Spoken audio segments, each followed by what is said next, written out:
So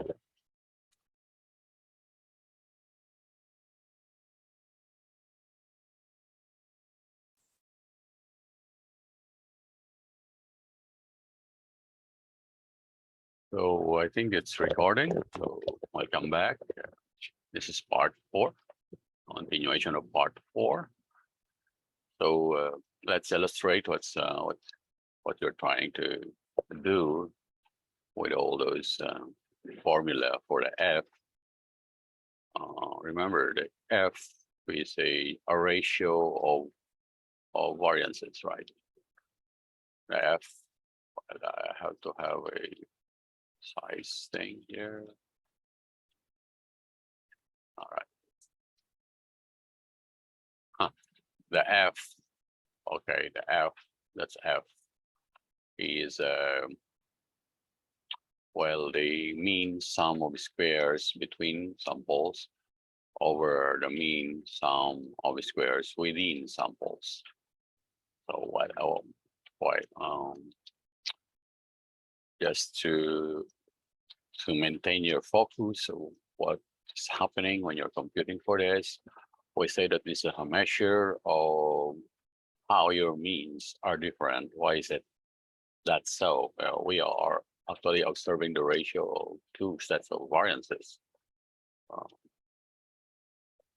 Let's see what are these variances. Mean sum square between is actually the variances of the mean, and the mean sum square within are the variances of within your samples. The variance of each, you might say, of its sample, because the variance of its sample is assumed to be the same for all samples, right? So the variance of its sample is MSSW.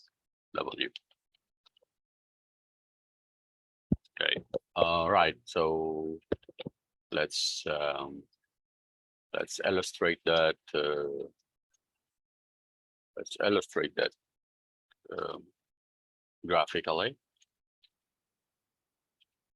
Yeah. So let's erase that one. This one move. So undo. All right. So if you have your observations laid out in a number line, you have your observations. 3 groups. We have group 1 with a red group, observation here, observation here, observation here, and observation here, like that. This is from 0 to infinity. All right. So let's say the red group, and what about the purple group? Maybe here, maybe here, maybe here. There are maybe let's 1, 2, 3, 4, 5. Okay, there are just 5. 1, 2, 3, 4, and then maybe the green group, or maybe also here, here, here, here, and here. So just by looking at this, you can actually distinguish grouping by colors. So we can say that one group is separate from the others because you're just mixing up together, right? There's a way to measure the mixing up or the separateness of these 3 sets of groups, and that's how the F test does measure the separateness or the differences of each group from the other group in terms of their means. So, of course, if you compute for the means of this, they're all unequal, right? For example, in this is a red group. The mean could be here, would be in the middle, right? Because the range is just from one end to the other end of the number line that I drew. So maybe the mean is let's say the mean of the red groups here. All right, the mean of the red group.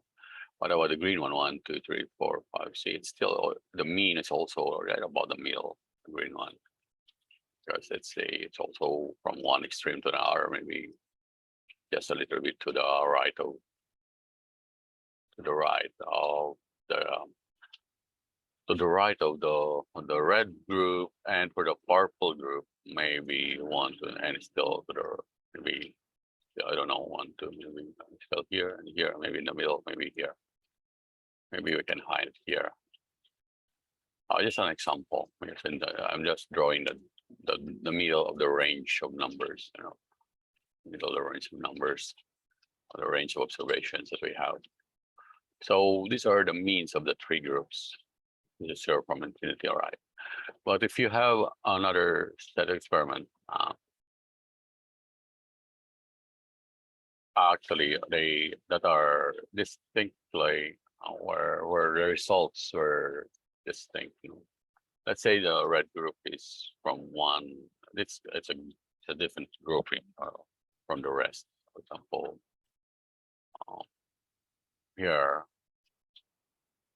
and the observations of the red are here, and the observations of the green or purple, maybe purple, are here. These are observations, and for the green ones, so you can actually see that just by looking at them, the data that you have, that, oh, these are quite different means and quite different groups, because the observations are not mixing up together.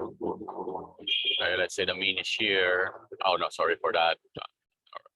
Sorry for that, but for the red group, let me see if it's recording, right? Yeah, it's recording. For the red group, maybe the mean is just here, or in the middle of the range of that. The mean is like that, and then maybe the mean of the purple group is here, and for the green one, the mean is just here. All right. So there are three means, but what you notice here is that the means are really far apart compared to the first set for the first experiment, right? So that's one way is to measure how they are apart. Now we have that idea from the past lessons. We have an idea how to measure the spread of your data, right? In this case, the spread of the means. And if you imagine the spread of each data here, as total spreads here, spread of the data, let's say spread of the red data is, sorry for that. This is going to bother me, my curtain here, bothering me. The color, the red, the spread of your data from here to here, right? It's the spread of your data. For the purple, the spread of your data is from this one to this one.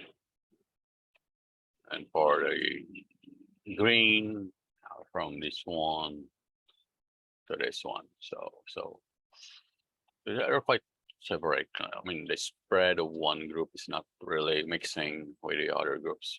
The spread or the dispersion of your data, it's not mixed up with other groups.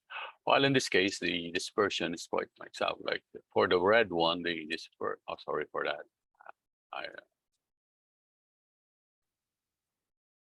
Oh no. All right. All right, let's just say this is the drawing for the red. For the red one, this is the range of the red one. Like the dispersion is really very big, like from this one end to the other end of the line. And for the blue, or the violet one, is from this to the other end of the line as well, from this to this. So the dispersion is really very great and very big. And then the green ones from this one and to this one. See? Look at that, isn't it? So, well, intuitively, if how can you relate the the dispersion of the means and the dispersion of the data of each group, the dispersion of the means of each group and the dispersion of the data? You can intuitively you can measure, you can have an index or a measure by getting the ratio, right? Because in the second experiment, the lower line, well, this is let me just have this from 0 to infinity here. So you can have uh, since you're trying to find a measure of the separateness of the groups, and you find how are they different. How are these two sets different? And you can just, let's say, one of the intuition, and in fact, that was the intuition of boundary or by the F test.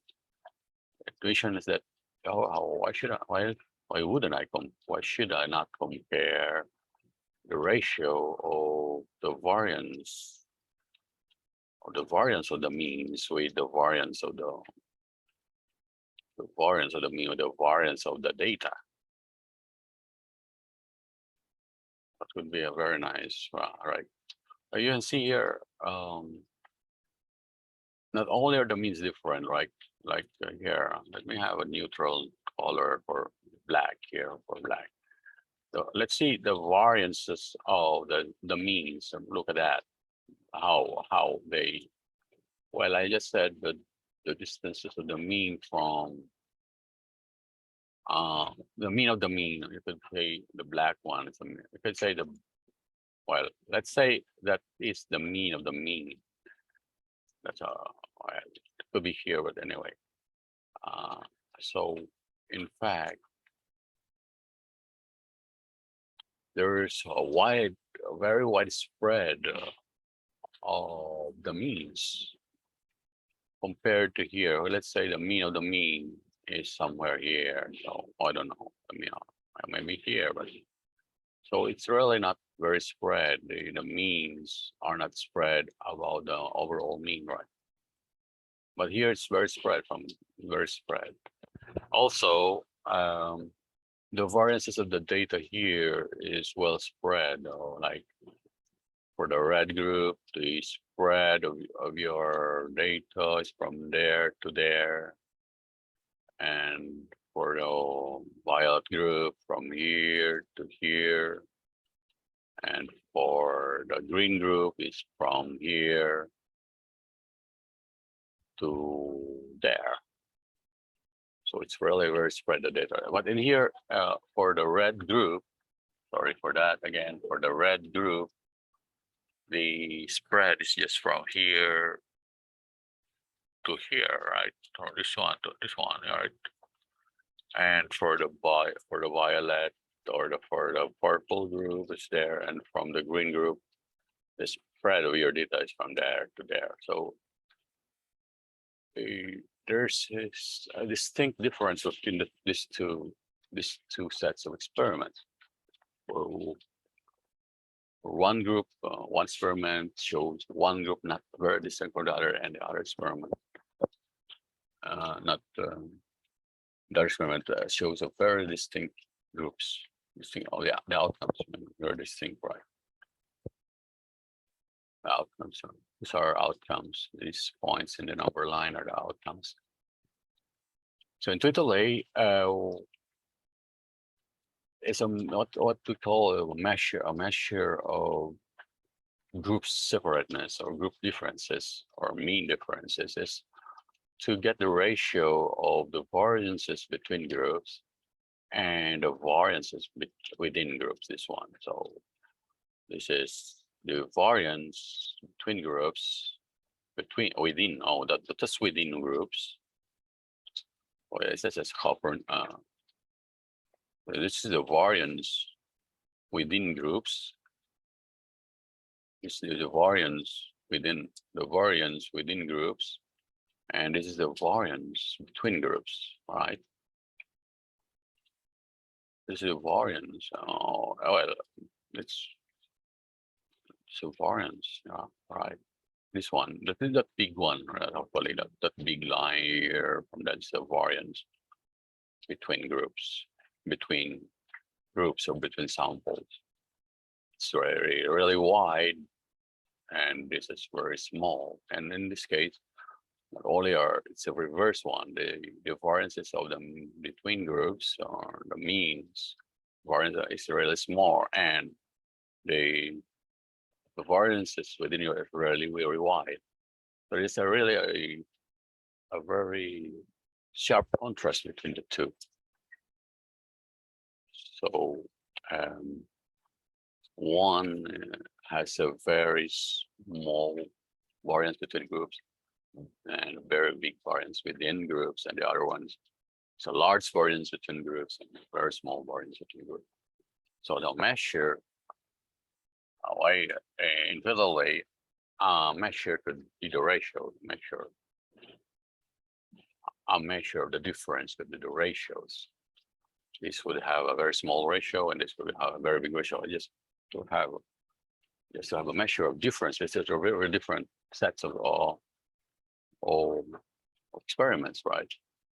So that's the F test of the variance between the ratio between the variance between groups over the variance within groups, and if that is big, then depending on the degrees of freedom, yeah, which we will discuss then. So we have discussed.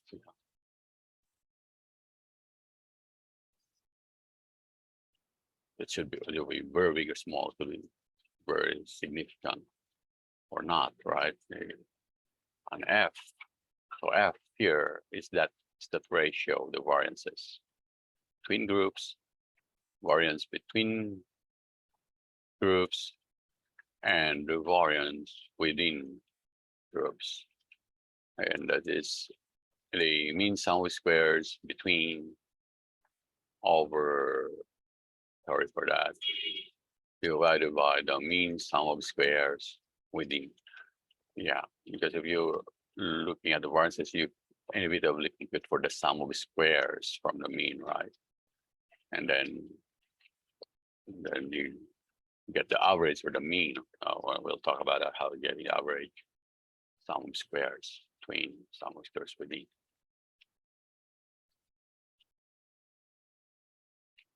That's the main idea. That's basically the idea of the F, or the F statistic, comparing variance ratios. You get a high variance ratio, it would mean that you're it's likely, it could mean it's likely that you have separate groups than if you have a very small ratio, F ratio here. The means are too close to each other. The variance is it's so narrow. The variance of the means is so narrow, right?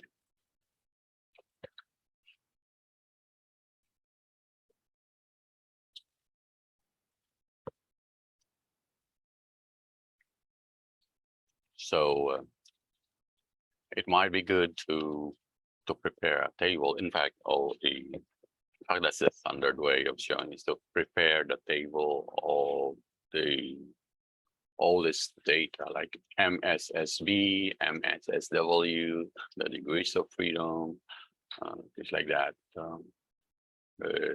and to compute for the F from. So let me say new one. All right, so I can erase.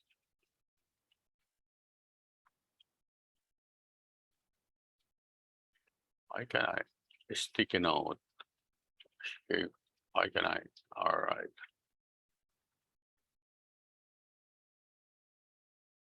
And then erase. You cannot undo. So I'm just erasing now. All erasing like this. Oh, nice one, nice.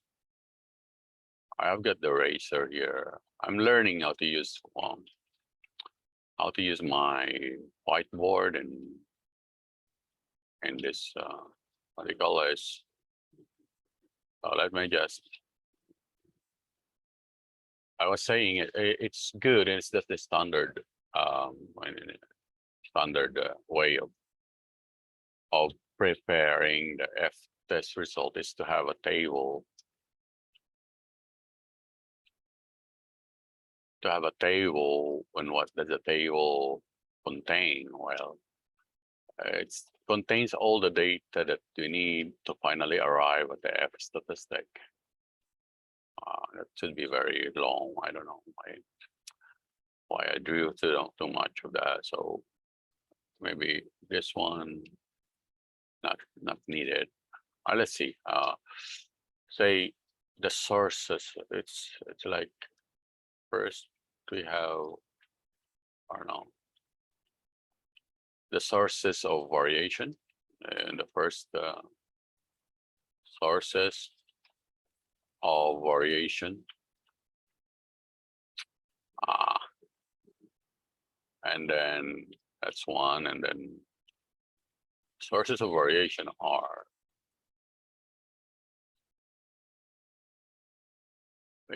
between this variation between samples. So they call in some books they call it differently, like between sample variation or between sample variation, like this. So let's give allowance for the whole between samples. Okay, between samples variation, and then the other one would be the within samples variation. There are other nomenclatures within sample variation, the sources of variation. And the sources, when we have sample array, and then we have the degrees of freedom there of, well, the numerator, the denominator. So you say this is the numerator between samples variation. And we have the mean sum of squares between and within here, things like that. And that's why you have the F here. I think that's about all what you need to do.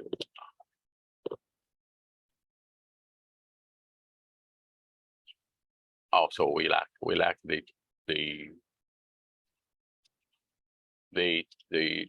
sum of squares themselves. So let me just modify this drawing. How do I do that? I get a eraser again. So yeah, we modify them like, okay, so we have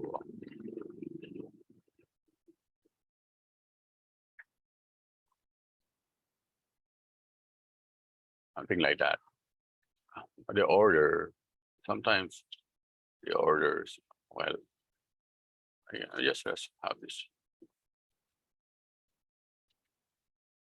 All right,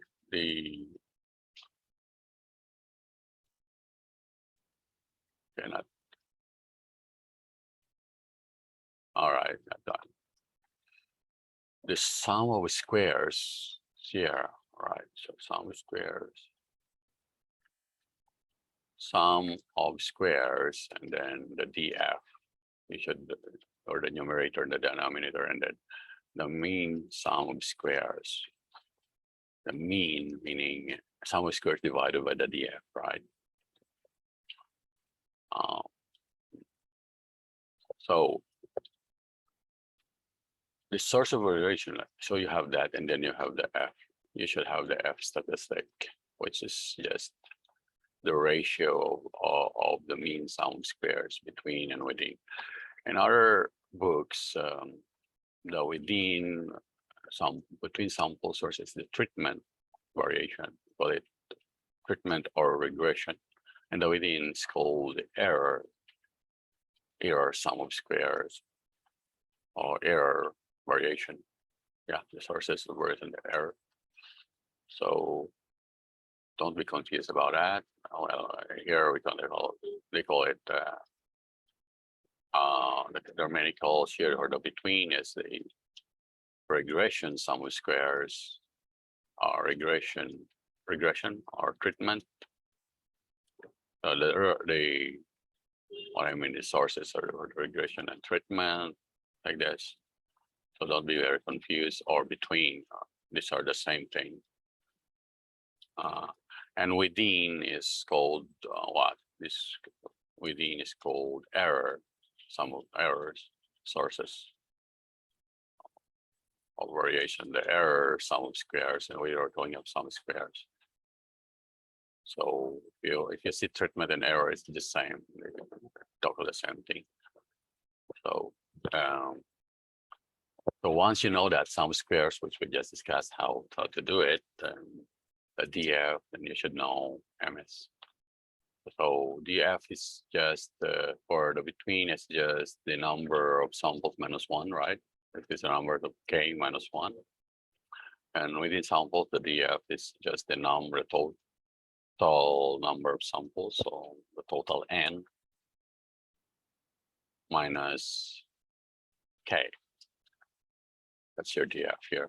And if you have this, you have this, and then the mean is just this divided by that. So the mean is just the sum of squares divided by the DF, which is K minus one.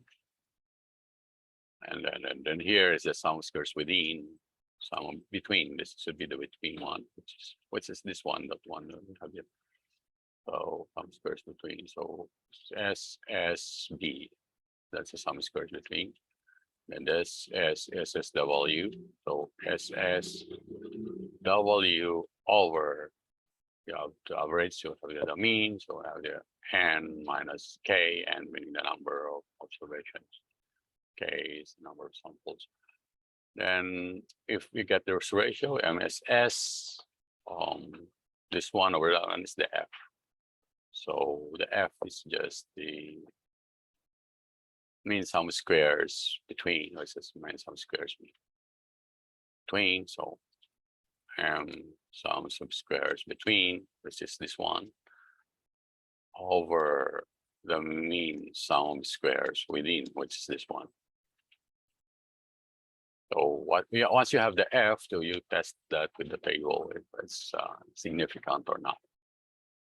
All right. So you prepare this table, your what do you call this, Anova table, right?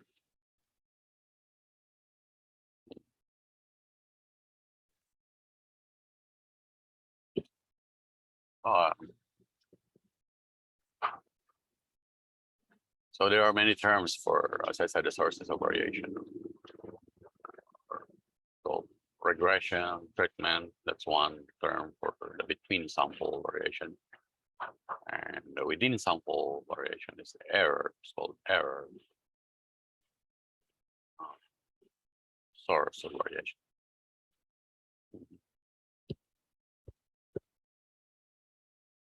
So that's for the Anova, one-way Anova table. So this is the one-way Anova table, one-way Anova table.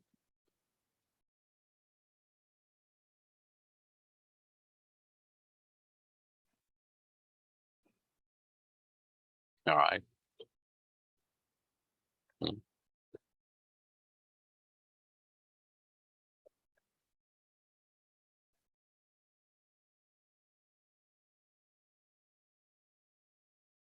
All right, thank you very much.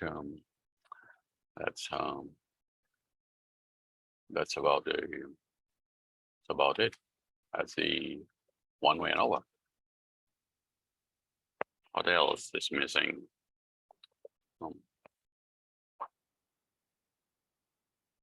Well, in the hypothesis testing, you know that you have your F, and you compare that F with critical values of F, right? in your table. There are prepared tables for the critical values to have many software they can compute. They can give you instantly the F and the probability of F, right? The probability of anything higher than that, your F.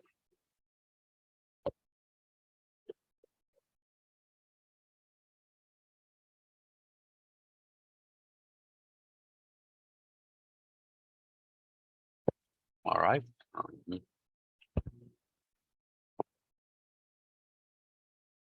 So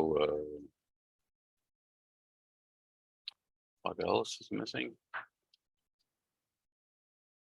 So F has a distribution, I should say. So it should be easy, right?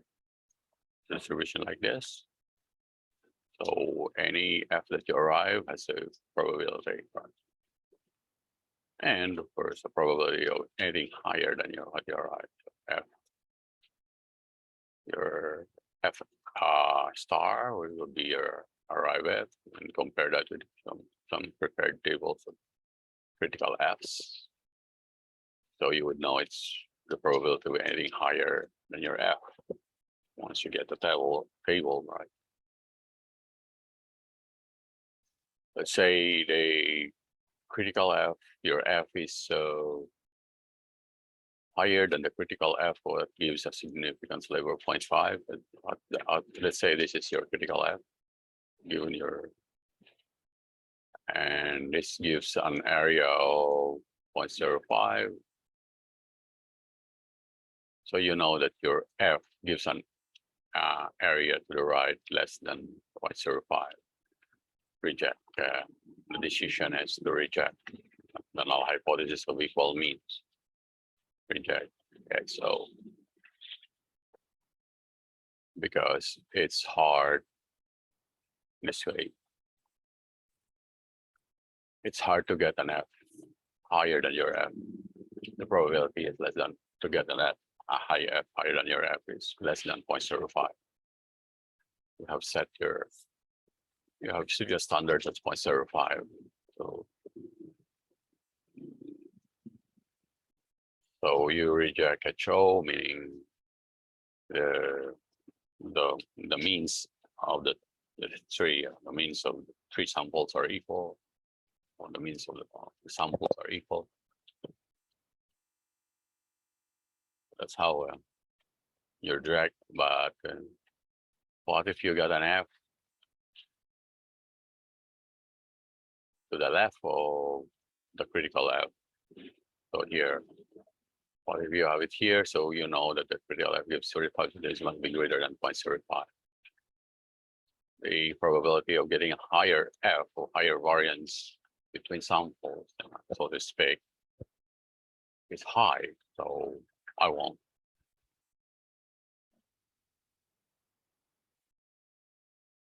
It would be very risky for you to reject the null hypothesis of equal means, because there's a big chance in another experiment of getting a higher mean differences or higher variance of your means,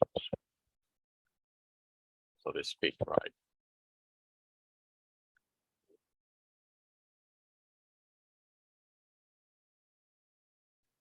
Thank you.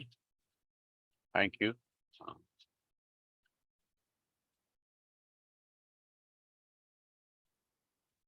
All right. DYVM. Thank you very much. That's the end of my lecture of the one-way ANOVA.